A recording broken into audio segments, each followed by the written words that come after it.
Hello everyone. My name is Jeffrey Medore. I live in East Lyme, Connecticut, and I've entitled this video, Enemies of the State 2, Insurance Fraud. And I've done so because I would like to get the attention of insurance companies as well as agencies that regulate them. I believe that what I'm about to describe to you constitutes insurance fraud, and that possibly it's more widespread than just my case. A little bit of background about me. I'm 58 years old. My career consisted mostly of technical areas to include electrical, electronics, radio communications, electromechanical. I've been collecting disability for approximately 17 years.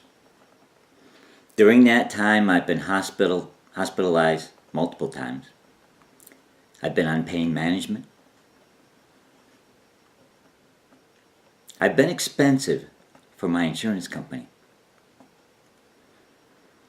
During my career, I was paying my insurance company, paying them for protection, for coverage. Little did I know I was going to have to collect.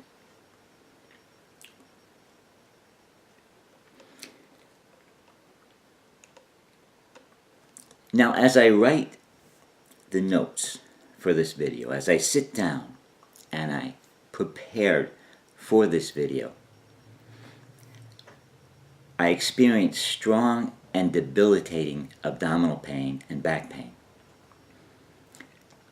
Loud ringing in my ears, tremor, other symptoms as well.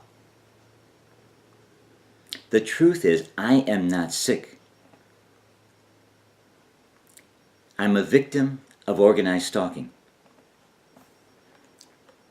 And for that, I formally accused Electric Boat and their subcontractor, Sonlist.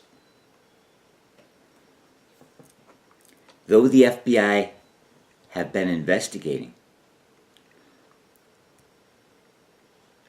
and they have said so, they seem to be aiding the defense contractors more than bringing about the results of an investigation and justice. And though I've contacted the Department of Justice in Washington, and though they've responded, I'm still getting hurt. So there has been no justice. For those of you listening for the first time, you're probably wondering, how am I getting hurt? How is it that I say that I'm being made fraudulently ill? Well, you see, myself and many others around the country are victims of a program being run by Department of Defense and carried out by defense contractors, where we are followed with directed energy electronic equipment that couples to the human central nervous system. And since the body is mainly electrical, this equipment can affect the body to a large degree. And since there's a physical separation between the stalker, the operator of that equipment, and the victim, it's been very, very hard to prove that this is even happening.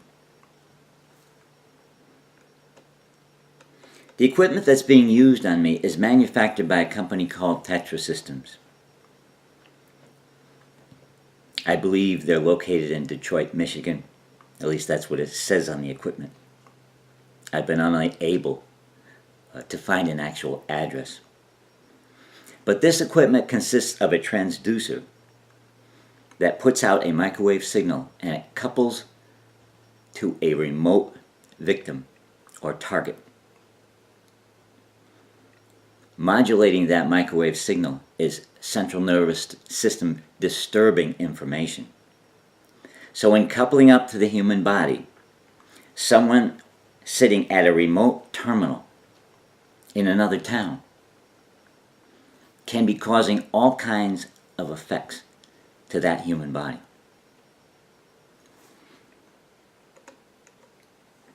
Some of these effects include pain and even extreme pain and burning and numbness, tremor, sleep disturbance, fatigue, memory impairment, confusion, disruption of various hormones, irritable bowel syndrome, tooth damage, eye damage, blurred vision, tinnitus, hearing loss, various acoustic hallucinations, nausea, vomiting, dry mouth, speech impairment, coughing, various sexual effects, restless leg syndrome, anxiety, depression, irritability, rage. It is my belief that those who operate this equipment and those who control these programs are causing situations of violence. And by causing these symptoms in a person that's unsuspecting, that person now believes that they're sick, and they start seeking medical treatment. And often they seek disability because they can no longer carry out their functions at work. Now, out of these symptoms, I've mentioned anger and rage, irritability, etc. Something that can be added to the picture are subliminal suggestions. This equipment is capable of that. So when the targeted person receives that subliminal suggestion, it feels like their very own thought. Now think about that. Suppose that person is hit with a feeling of depression or anger. Add to that thoughts that support those feelings, and that person may act on those things. And that's what happens. That's the intent, to bring about control. And I've seen it demonstrated to me, how a person can be controlled and made violent. And I spoke of that in my last video, entitled Enemies of the State, Weaponizing a Human. And that alone, I believe, is cause for extreme concern in our society.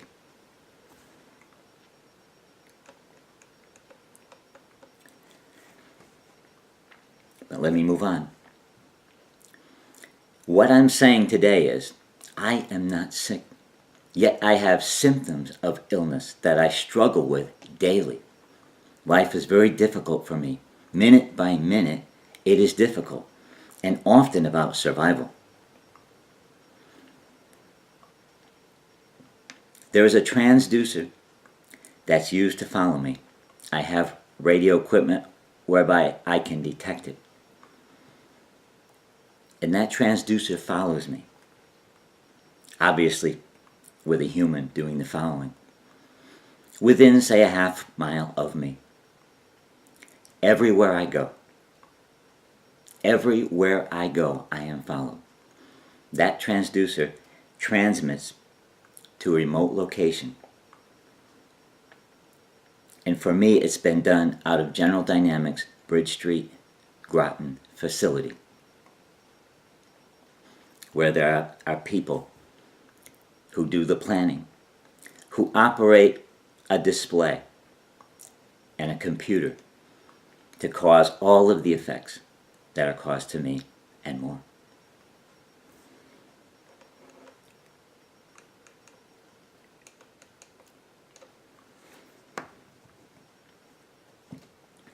So the way I understand it, people are made sick. They're given symptoms. Ultimately, they're placed on disability.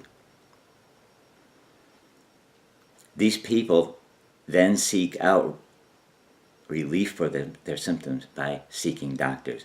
Doctors do testing. They're driven into hospitals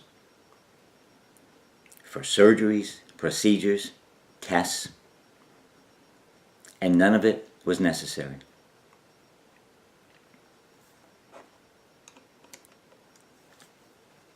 While in the hospital, there are people there that maintain these symptoms of sickness, using the same equipment that's used on that person while they're away, while they're at their home, or on their job before they lose their job, before they have to give their job up because they feel they can no longer carry out their work functions. They're followed into the hospital. There are people in the hospital that follow them with a transducer. And these procedures are carried out. And when it's time for them to leave, they're followed home. Let me tell of my experiences having to do with the hospital and why I believe this is true. In 2011, early in the year, I was incredibly ill. I had been on pain management. Pain management had taken its toll. The narcotics given for pain management, they tear a person down. But in this society, we treat pain because it's a horrible thing. It's horrible for people to endure. I had been on pain management. I had suffered the effects. I had gotten off of pain medication while being in incredible pain. And so I was very, very sick. I was doing my best to survive, day by day. One morning I got up and just being unbelievably sick, I didn't know what to do. Ultimately, I called an ambulance and I went to the hospital. I saw that I had a choice. If I did not do that, I was going to die. I had not eaten a stitch of food in 3 weeks. I was skin and bones. I was just filled with symptoms of sickness, and I had no idea what was causing it. I pursued a number of areas, had a number of tests, had surgery more than once, and I still could not find out what was wrong with me. So that day, I went to the hospital. While in the hospital, I experienced what I will call street theater. And this is a term that's known by people who are targeted, people who are stalked. Street theater, it's when people around you start acting out a part, and it's designed for you to hear it. It's designed to make you feel like you're crazy, and then share your experiences with those around you so that they will feel like you're crazy. So that ultimately you will get a record that discredits you. It will show that you're delusional, that you're paranoid. That's the intent. The intent is to tear you down as the target. To get those around you to also look upon you as though you are mentally ill. So I experienced street theater. As the people around me did that, they carried this on.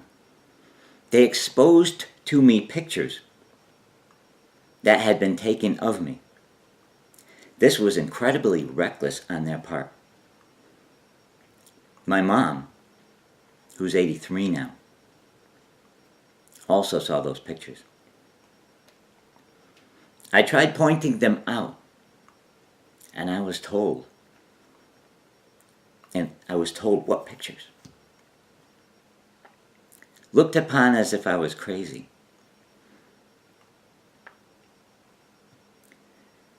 Then at one point, in talking to a different doctor, I had mentioned the pictures a couple of times, and finally she said, "What pictures? Where are these pictures? Are they on the internet? How do I see these pictures?" I said, "They're in the hospital." She said, "The hospital? Where?" I said, "Go down to the desk at the nurse's station and ask for the envelope of pictures of me. They'll show them to you. They'll show them to anyone." I'd seen it.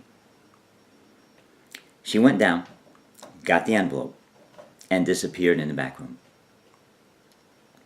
When she came out, she looked very, very sober, as if she had seen a ghost. With all that happening, me having caught them, my mother having seen these pictures, those that were doing this to me, those conducting the street theater, those using the electronics to assault me, were not made to stop. Instead, it appeared that the hospital defended them. Ultimately, they gave me a diagnosis of paranoid delusional schizophrenia. They released me, saying that I might have Lyme disease and that I should follow it up with my doctor. I've been tested for Lyme disease many times. I've never had a positive test. When I arrived home, and I had been in the hospital for a few weeks, when I arrived home, I noticed the screen on the window to my bathroom downstairs was cut. It was cut next to the clip that opens up the screen, that retains the screen. And I looked at it and I said, I don't remember it being like that. I just made a note of it.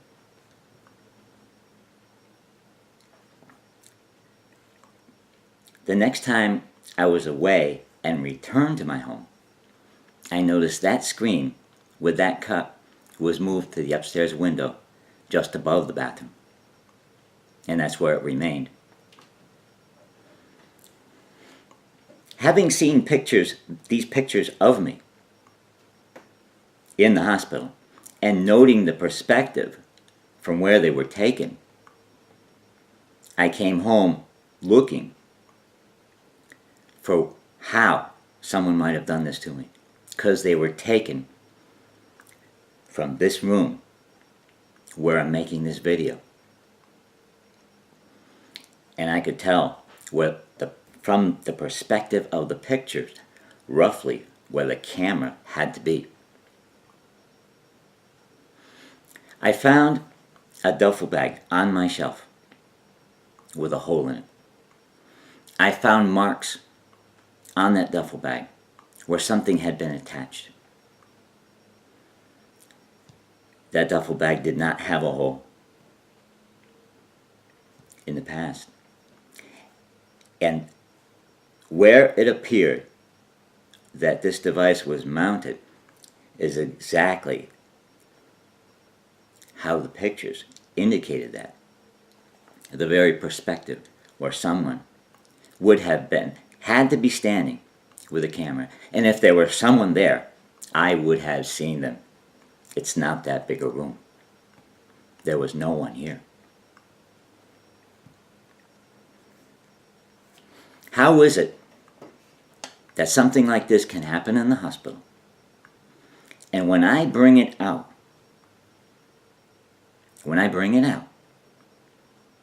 and the doctor verifies it, the hospital allows this all to continue,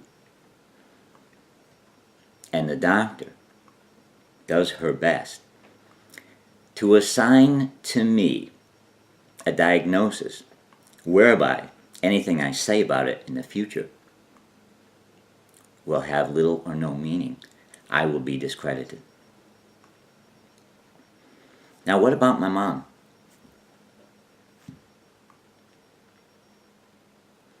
I don't know what story they told her. I know she's been assaulted many times while I've been present, and I believe while I haven't been present also.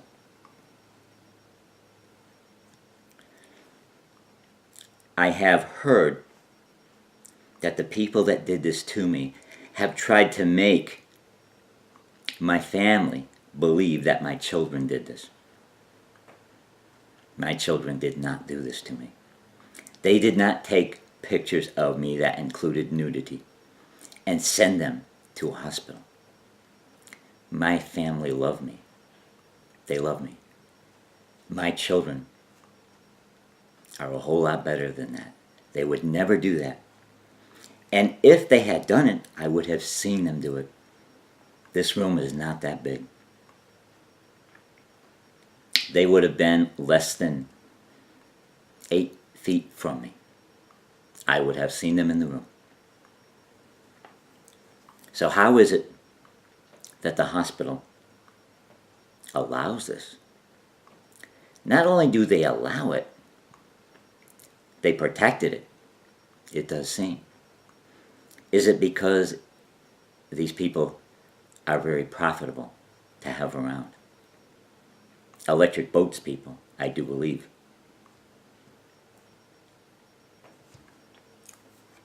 Let me talk about a second experience at Lawrence Memorial Hospital. I have someone staying with me who is targeted. I haven't his permission to use his name, so I won't. I'll just refer to him as my friend, and I've known him for many years. We go way back. We were hunting buddies, fishing buddies. We just go way back. I know him fairly well, and his family. And he is targeted, without a doubt. A few months ago, I was outdoors, and he tapped on the window, motioning me for me to come. I came in the house. It was during the morning. He appeared heavily intoxicated, confused, speech impaired, and his movement and strength in one arm. The movement was difficult, and the strength was gone. He appeared to have symptoms of a stroke. Now, I said to him, all these symptoms could be coming from without, but maybe you're really having a stroke. We should err on the safe side, and I should take you to the hospital. So I got him into my vehicle. We went to Lawrence Memorial Hospital in New London. Got him into the emergency room where we were interviewed by a doctor. The doctor wanted to know how long have these symptoms been going on. We discussed that with the doctor, and the doctor concluded that if this is a stroke, the impairment is permanent. Therefore, I'm not going to try to thin your blood because that's dangerous. I would just endanger you, and it wouldn't help you. If this is a stroke, you can improve with therapy. But the effects that you've had sustained right now are permanent. They put him in a bed in the emergency room, and I stayed there with him until they took him off to CAT scan.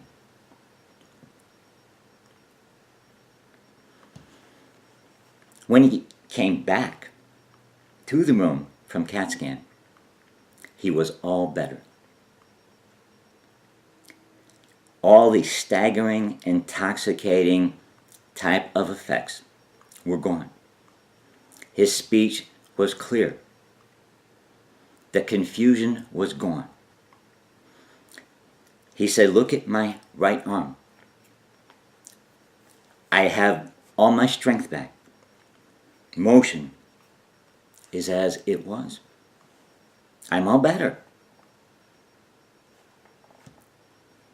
I said to myself, wow. I don't believe a CAT scan can treat the symptoms of a stroke such that the patient is miraculously healed. So what happened? Well, one transducer at a distance is capable of hitting a number of people as long as they're in close proximity to each other. And through that one transducer, different people can be given different effects. So here at my home, one transducer covered both of us. Driving in my truck with my friend, one transducer covered both of us. In the emergency room, the same. When they took him off the CAT scan, they continued following me. For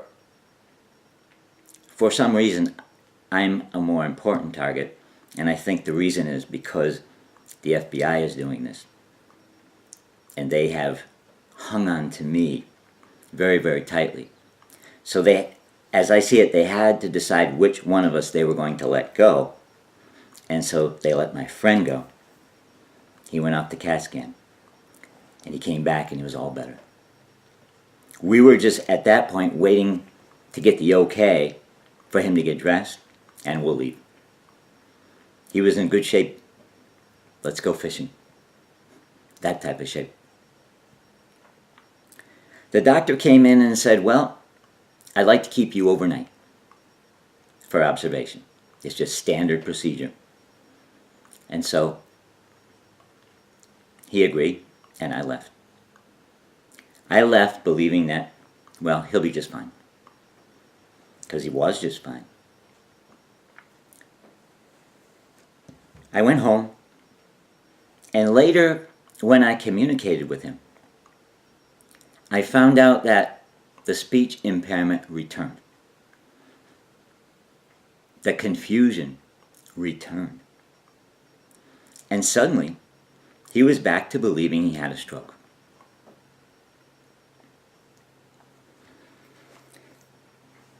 As I've said before, they operate this equipment from the hospital. Before I left, I knew then and I know now that I'm being monitored. I'm under surveillance, always. FBI are involved, General Dynamics people, Soundless people have been involved. I'm under surveillance. I said to these people, and I know they heard me, I said, when I leave, he's going to be just fine. You're going to follow me home, he'll be just fine. Well, he wasn't. Those symptoms of stroke came back. As I said before, they operate this equipment in the hospital. These people following me hurried up and made the connections to get my friend taken over, and his symptoms returned to him. How is this possible? The hospital, on his records, claimed that he had a stroke. And they're claiming he had one a couple of years ago. And that's why he was experiencing symptoms all along. They're claiming he had 2 strokes. This is simply not the case. Some weeks prior to this event, those that were stalking us had some difficulties with resources. And they had backed way off of him. And I see him every day. He lives here. I saw him get clearer and clearer and turn into his former self. I experienced his humor, the type of humor where you have to be right on your toes to catch it. The humor that comes from a mind that is clear and capable. His former self was appearing, and I was seeing that. And that made me become hopeful. And I stated that a number of times, that it was hopeful that he was doing better.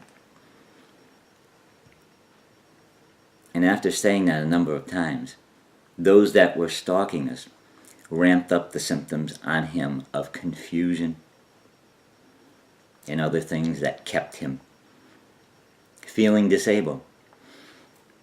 This was before the incident at the hospital with these, what appears like a stroke.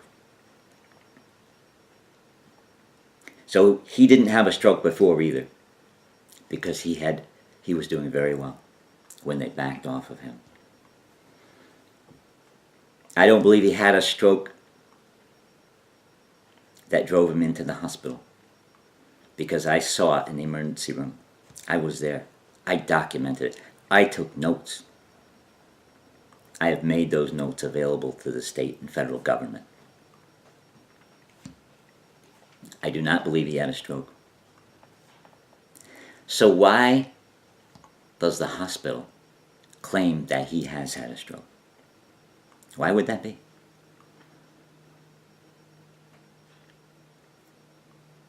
They're keeping him now from working. He was holding down a job. Of his former self.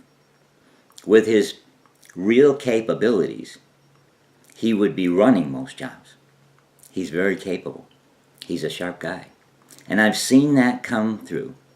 And I've seen what they've done to him here.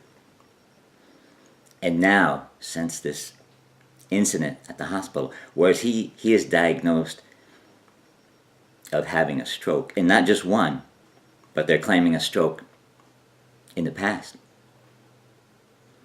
And now he's disabled. He can't work. He can't work. So now he's going to have to apply for disability. He's going to have to apply for assistance to feed himself.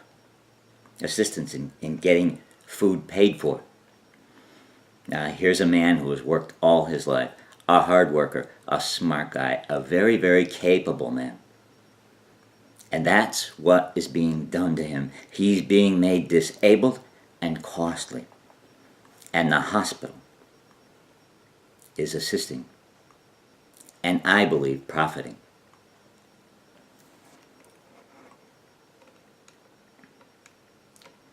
My friend is not sick. He's being made fraudulently ill. He's being made fraudulently ill, as am I. This is creating a hostile environment for insurance companies around the nation, not just here in Connecticut. But here in Connecticut, this is an insurance capital. As I look at the news, I see two large insurance companies that have been here for a long time. They are leaving Connecticut. I do believe that the governor of this state should do something to stop this situation of insurance fraud. As I see it, insurance companies want me healthy. They want me to live long. And they want my property to be safe. That's what I want. I believe that insurance companies need to get involved here and fight what the Department of Defense is doing.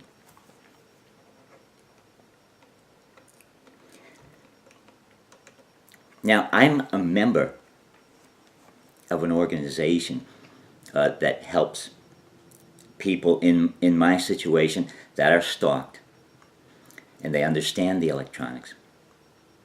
A human rights organization called PACTS International, P-A-C-T-S, International. And I have friends here in this state, in surrounding states, and we all get together from time to time. And I remember sitting on a couch in recent months in a circle of friends that were targeted. And another person asked, "Is everyone here on disability?" And he went around the room, and every single person nodded yes. Everyone. I talked to people from around the country who have had similar experiences and who are experiencing what I am. They email me, they call me, they see me speaking out. Someone yesterday texted me saying, "Jeff, you rock." 2 different lawyers have called me and said, "Jeff, you're credible. Continue, keep up the good work."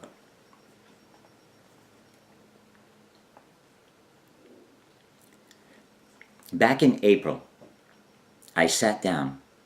I was at my mother's house, and I started typing. I was typing a letter to the insurance commissioner of Connecticut, and I wanted to describe what I have experienced, what I'm relating in this video. I was at my mother's house. It was Saturday evening. Normally I stay with her through Saturday evening into Sunday, and then into Monday morning, and then I come back home. I started typing a letter to the insurance commissioner. I got the first paragraph done, and suddenly myself and my mom were violently assaulted from without. Right out of the blue, we're yelling at each other, and we're both standing up. And it disturbed the both of us to such a degree that I said, "I have to go. I'm going to go home." I didn't want to be the cause of my mom being upset. And I was just very upset. And I didn't know why. I got in my truck and I started driving home. As I started down the road, suddenly this feeling of vertigo hit me. And the lines in the road in front of my window crossed. Think of driving your vehicle down the road where the center line and the line on the right cross in front of you. I had to slow down. It was even too hard to pull over. So I continued playing that video game until I got home. Just the next town over, but it was very difficult. And people were blowing their horns at me. At one time I did pull over and people raced by blowing their horns as if I was a drunk. I was not intoxicated from alcohol. I got home to my room, very upset at what had happened. Thanking God that I made it home alive, I laid down on my bed and I was knocked out. That was Saturday evening. I woke up sometime midday Sunday and I got something to eat and I was knocked out again. And I didn't wake up till sometime on Monday. This is very rare for something like that to happen. Actually unheard of. I've never experienced anything like that before, but I have experienced mild effects. When I am driving, those that are stalking me, if they feel to do so, they'll ramp up impairment. They'll make me feel intoxicated. But it's different than something that might come from alcohol, because I know very well that I'm impaired. And so it becomes very difficult to drive. And I won't drive under those situations unless I have to. But they can do it anytime. They've demonstrated that to me. They've demonstrated all the effects of what appeared to be a stroke with my friend. Numbness, tingling, movement problems, speech impairment, intoxication, vertigo, confusion, all of those things they've demonstrated to me. So when I experienced that night that those effects, that attack on me that appeared to be precipitated by my writing a letter to be sent to the insurance commissioner, I do believe that I hit something right on the head, and those that were stalking me were nervous. And because the attack went on for days, I would say they knew they were justifiably nervous. And as I prepared for this video, I've been getting all kinds of attacks. Even right now, I'm feeling very, very uncomfortable. I know these symptoms are from without. There are a few times that I've broken the signal, that I've gotten nearly away from the transducer or away entirely. And I am completely well. I feel good. I feel at peace.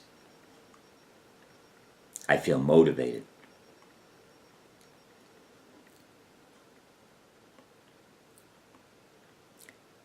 So what I'm describing here, I believe, is insurance fraud.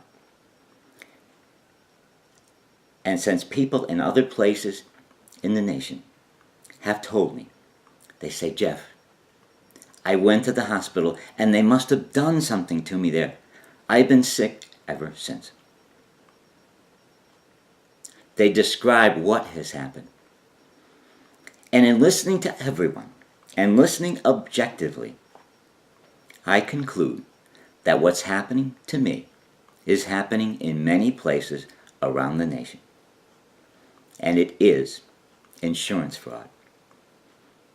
The hospitals are certainly profiting, and I assume others as well.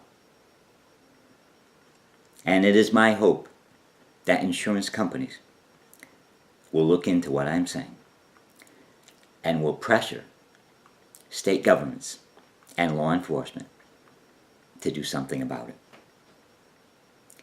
Thank you.